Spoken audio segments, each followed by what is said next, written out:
ورحمة الله وبركاته.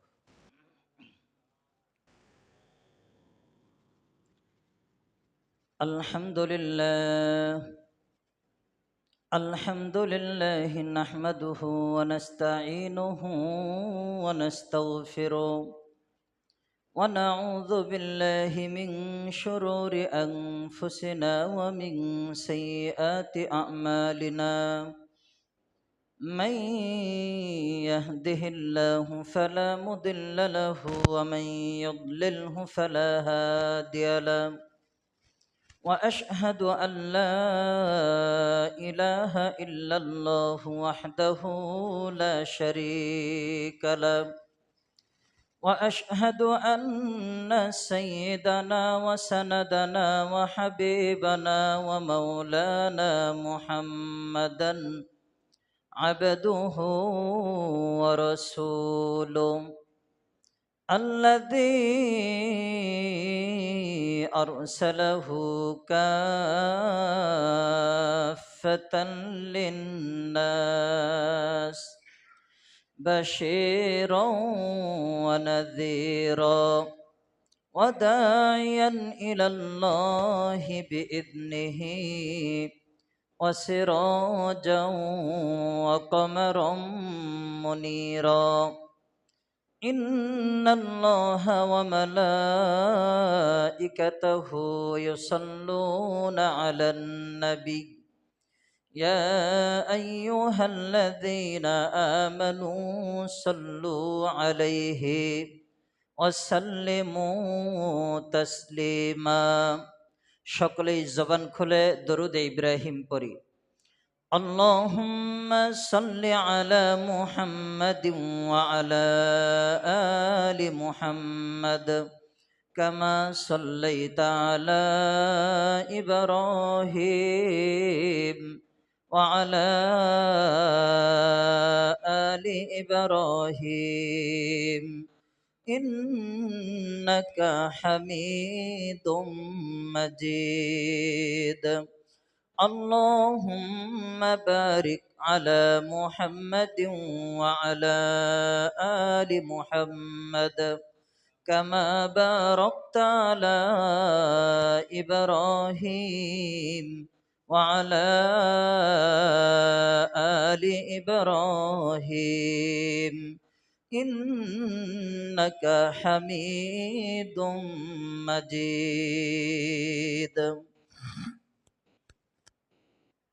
সমস্ত প্রশংসা মহান আল্লাহ জাল্লা শানুহুর দরবারে, যেই মহান রব্বে করিম আমাকে আপনাকে রবের গোলামি করবার উদ্দেশ্যে আল্লাহর ঘর মসজিদে আগে আগে আসার এবং বসার তৌফিক এনায়েত করেছেন। ওই মহান রবের আলিশান দরবারে আমরা জবান খুলে একবার কালিমাতুশ শুকুর আদায় করি, বলি আলহামদুলিল্লাহ। যে আল্লাহ তাআলা আমাদেরকে সুস্থতার নিয়ামত দান করেছেন। আমার মতো আপনার মতো অনেক ভাই আছে, হাসপাতালের বেডে গেলে দেখা যাবে যে তারা কত দুরবস্থায় আছে, সুস্থ হয়ে বেডের মধ্যে শুয়ে কাতরাচ্ছে, তার মনে চাইলেও সে কোনো নেক আমল করতে পারতেছে না। ভালো অথবা মন্দ কোনোটাই করতে সে এখন সক্ষম না, কারণ সে অসুস্থ হয়ে আছে। তাই আল্লাহ তাআলা আমাকে আপনাকে যে সুস্থতার নিয়ামত দান করেছেন, এই জন্য আমরা মহান রবের আলিশান দরবারে আরো একবার খুশি হয়ে দিল থেকে কালিমাতুশ শুকুর আদায় করি, বলি আলহামদুলিল্লাহ। আল্লাহ তাআলা আমাদেরকে নির্বাচিত করেছেন আল্লাহর ঘর মসজিদে আসার জন্য। আল্লাহ তাআলা আমাদেরকে পছন্দ করেছেন, এ কারণে আমরা মসজিদে আসতে পেরেছি। আমার মনে চাইলেই যে আমি একটা ভালো কাজ করে ফেলবো এত সহজ নয়। দেখা যায় মানুষ এক মাস একটা সিদ্ধান্ত নিয়ে রাখে, বেতন পায় 20,000 বা 30,000 টাকা, 50,000 টাকা একটা বেতন পায়। এই বেতনের উপরে সে বিভিন্ন সিদ্ধান্ত গ্রহণ করে থাকে। এই সিদ্ধান্তগুলি দেখা যায় মাস শেষে মোড় পাল্টে যায়, যেইভাবে এরাদা করে আর ওইভাবে চলা হয় না। তো বোঝা গেল আমি যা চাইবো তা হয় না, আল্লাহ যা চাবেন তাই হয়। এজন্য আল্লাহ তাআলার বেশি বেশি শুকরিয়া আদায় করা, আল্লাহর কাছে শুকরিয়া আদায় করার তৌফিক আল্লাহর কাছে চাওয়া। আল্লাহুম্মা আইন্নি আলা যিকরিকা ওয়া শুকরিকা ওয়া হুসনি ইবাদাতিক, বেশি বেশি থেকে এই দোয়াটা পাঠ করা। আল্লাহুম্মা, হে আল্লাহ, আইন্নি আলা যিকরিকা, আল্লাহ আপনি আমাকে তৌফিক দান করেন আমি যেন জিকিরকারী বান্দাদের অন্তর্ভুক্ত হতে পারি, ওয়া শুকরিকা, এবং শুকরগুজার বান্দাদের অন্তর্ভুক্ত হতে পারি, ওয়া হুসনি ইবাদাতিক, যারা সুন্দর ইবাদত করে আপনার কাছে পুরস্কৃত হয়েছে, আল্লাহ আমি যেন ওরকম সুন্দর ইবাদত করে আপনার কাছে পুরস্কার পেতে পারি, এমন তৌফিক আল্লাহ আপনি আমাকেও দান করেন।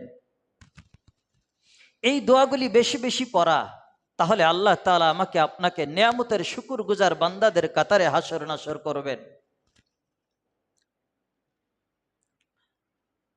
কোরআনে কারীমে আল্লাহ তাআলা বলেন, ওয়ালা ইয়াগতাব বা'দুকুম বা'দা আইয়ুহিব্বু আহাদুকুম আন ইয়াকুলা লাহমা আখিহি মাইতান ফাকারিহতুমু। পবিত্র কোরআনে কারীমে আল্লাহ তাআলা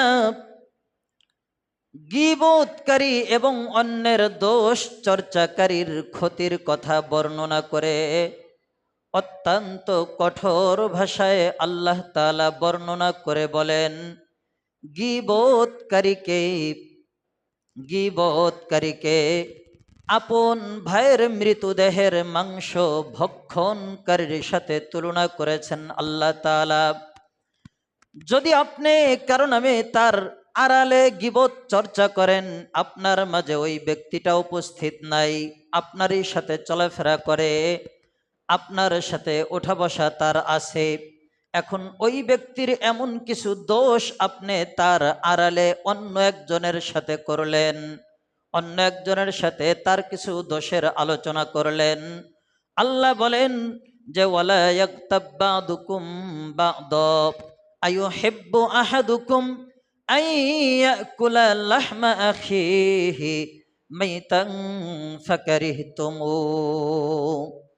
আল্লাহ বলেন ওয়ালা ইয়াগতাব বা'দুকুম বা'দা, আল্লাহ বলেন তোমরা একে অন্যের পিছনে গীবত চর্চা করিও না, একজনের আড়ালে আরেকজনের দোষ সমালোচনা পর্যালোচনা করিও না। কারণ হলো, তোমাদের কেউ কি এমন পছন্দ করবে নাকি যে তার মৃত ভাইয়ের গোশত সে ভক্ষণ করবে? বস্তুত তো এটা তোমরা কেউই পছন্দ করবে না যে আপন ভাইয়ের মৃতদেহের গোশত তুমি ভক্ষণ করবে, খাইবে, এটা দুনিয়ার কোনো মানুষ পছন্দ করবে না। আল্লাহ এটাই বুঝাইতে চাইলেন, তুমি যদি কারো গীবত করো, তোমার কোনো মুসলমান ভাইয়ের গীবত চর্চা করো, তাইলে তুমি যেন তোমার আপন মৃত ভাইয়ের গোশত ভক্ষণ করলা। এজন্য এই ধরনের কোনো কাজে আমাদেরকে অংশগ্রহণ করা যাবে না।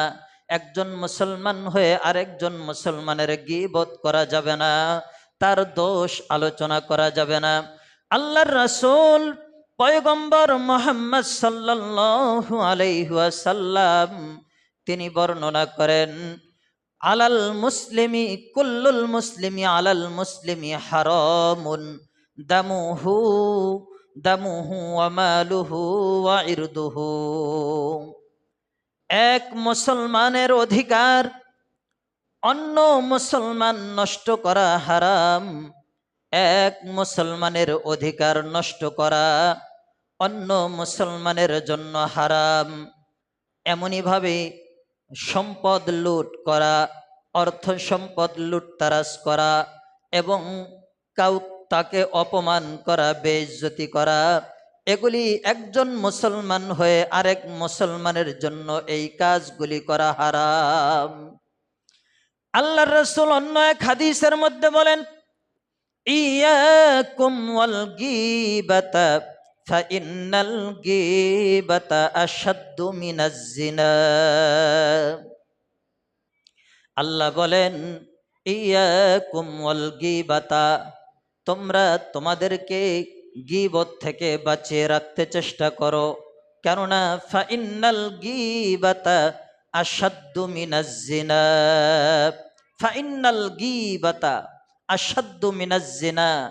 আল্লাহর রাসূল বলেন, যদি তোমরা গীবত করো, এই গীবত থেকে তোমরা বেঁচে থাকো। এ কারণে গীবতটা জিনা করার চাইতেও কঠিন এবং মারাত্মক গুনাহ। ফাইন্নাল গীবাতা আশাদ্দু মিনাজ জিনা। একজন পুরুষ বা একজন নারী জিনা করলো, এই জিনা করার চেয়েও মারাত্মক গুনাহ হলো গীবতের গুনাহ। কেমন গুনাহ? এর কারণ হলো, যদি আল্লাহর কোনো বান্দা বান্দি কারণ আমি গীবত চর্চা করে, অথবা আল্লাহর কোনো বান্দা বান্দি যদি কোনো জিনার কাজ করে ফেলছে, জিনা করে ফেলছে, অন্যায় করে ফেলছে, জিনা করবার পর আল্লাহর বান্দা অনুতপ্ত হয়ে গেল, লজ্জিত হয়ে গেল, ওগো আল্লাহ, আমি তো আম্বিয়াদের কেউ না, আমি তো সাহাবা ইকরামদের মতো কেউ না, আমি তো কোনো তাবিনদের মতো কেউ না, আমি তো কোনো আল্লাহ ভীরু বান্দা না, ওগো আল্লাহ, আমি না খানদান একজন ছোট্ট মাখলুক। আল্লাহ, আমার অপরাধ তো তোমার দয়ার ঊর্ধ্বে নয়। ওগো আল্লাহ, মেহেরবানি করে তুমি আমার এই জিনার গুনাহ মাফ করে দাও।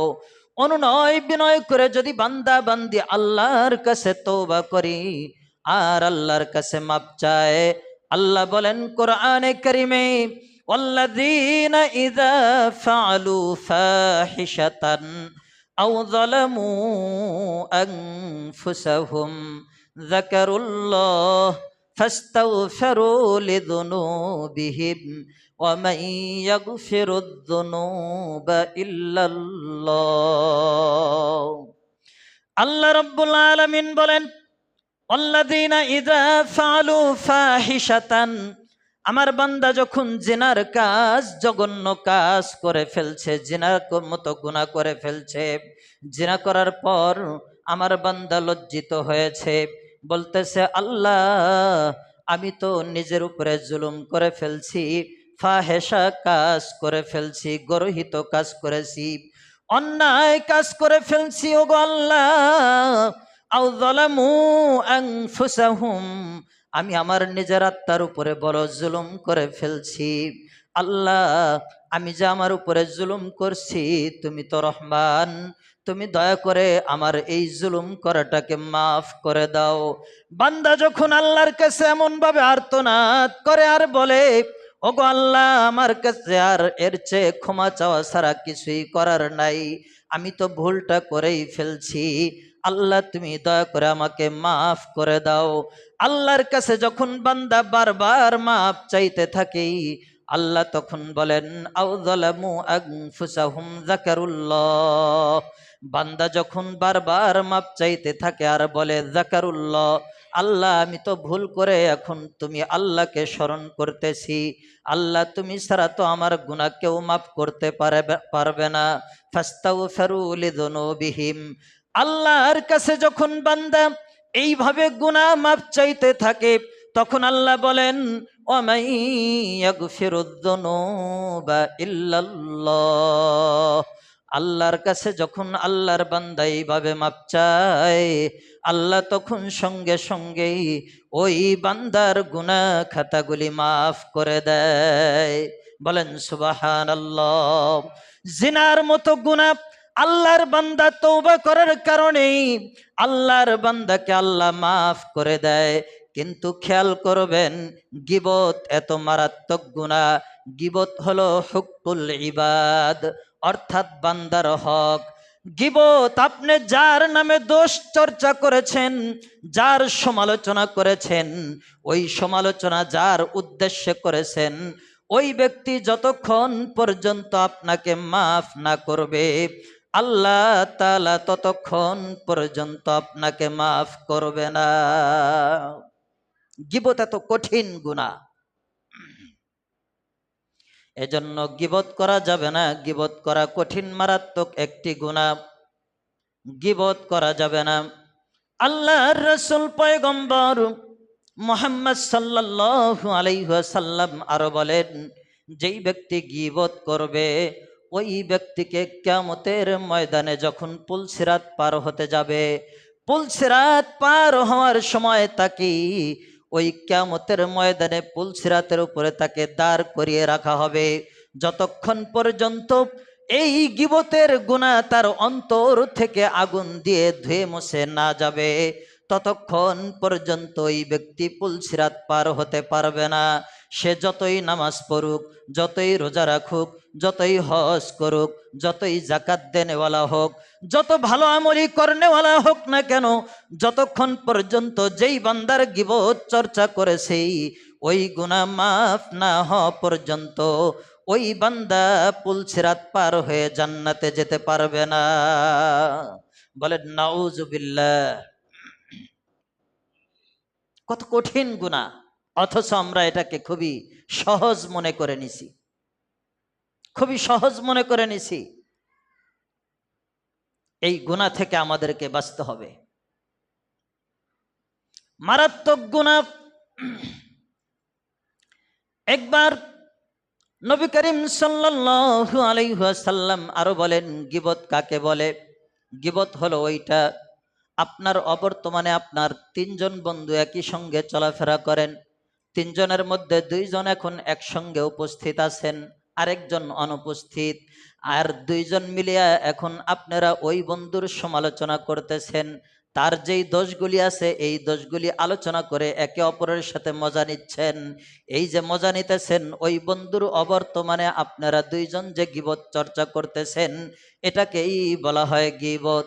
অতএব এক মুসলমান ভাইয়ের আড়ালে যদি আপনি তার এমন কিছু কথা আরেক বন্ধুর সাথে শেয়ার করলেন, যেই বন্ধু অনুপস্থিত আপনাদের মাঝে, ওই বন্ধু যদি এই কথাগুলি পরবর্তীতে শুনতে পায়, তার মনটা খারাপ হয়ে যাবে, মনটা ক্ষুণ্ণ হয়ে যাবে।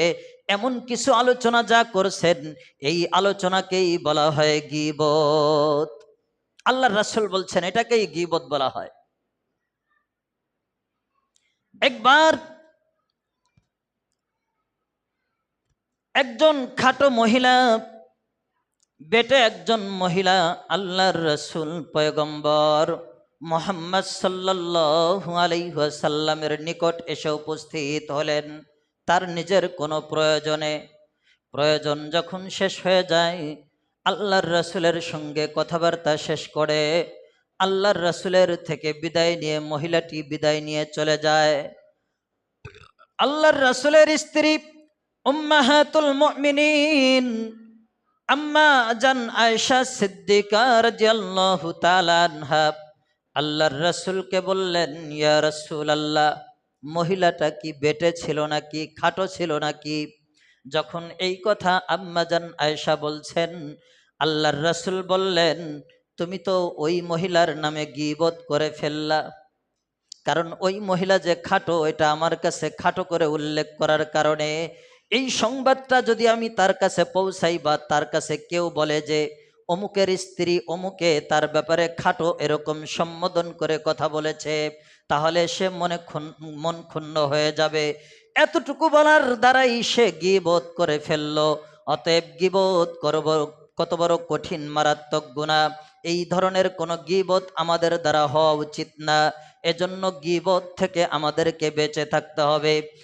এরপরে আল্লাহর রাসূল পূর্বসূরীদের অর্থাৎ আকাবেরে দিন একজন ব্যক্তি, তিনি বলেন যে কারো গায়ের জামা, কারো গায়ের পোশাক লম্বা কিংবা খাটো, এতটুকু যদি কেউ বলে অমুক ভাইয়ের জামা লম্বা অথবা খাটো, এতটুকু বলার কারণেও গীবত হয়ে যায়।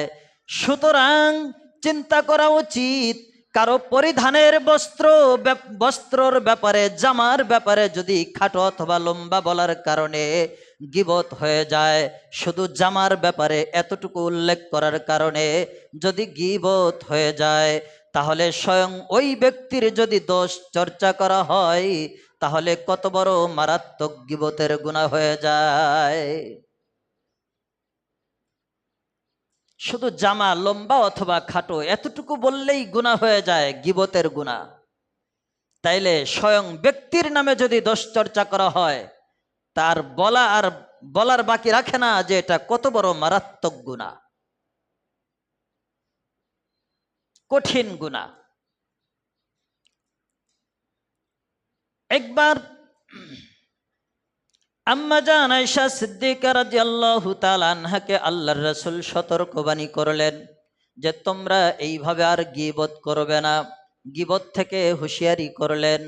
এরপরে নবী করিম সাল্লাল্লাহু আলাইহি ওয়াসাল্লাম তিনি আরো বলেন যে তোমরা সব সময় নিজেকে গীবত থেকে বাঁচাইবার চেষ্টা করো, কেননা গীবত বড় মারাত্মক গুনাহ। গীবত যেই ব্যক্তি করবে ওই ব্যক্তির তিনটা বিপদ আছে। যেই ব্যক্তি গীবত করবে ওই ব্যক্তির তিনটা মারাত্মক বিপদ আছে। এই তিনটা মারাত্মক বিপদের মধ্যে 1 নাম্বার বিপদ হচ্ছে ওই বান্দা যত হজ জাকাত নামাজ রোজা যাই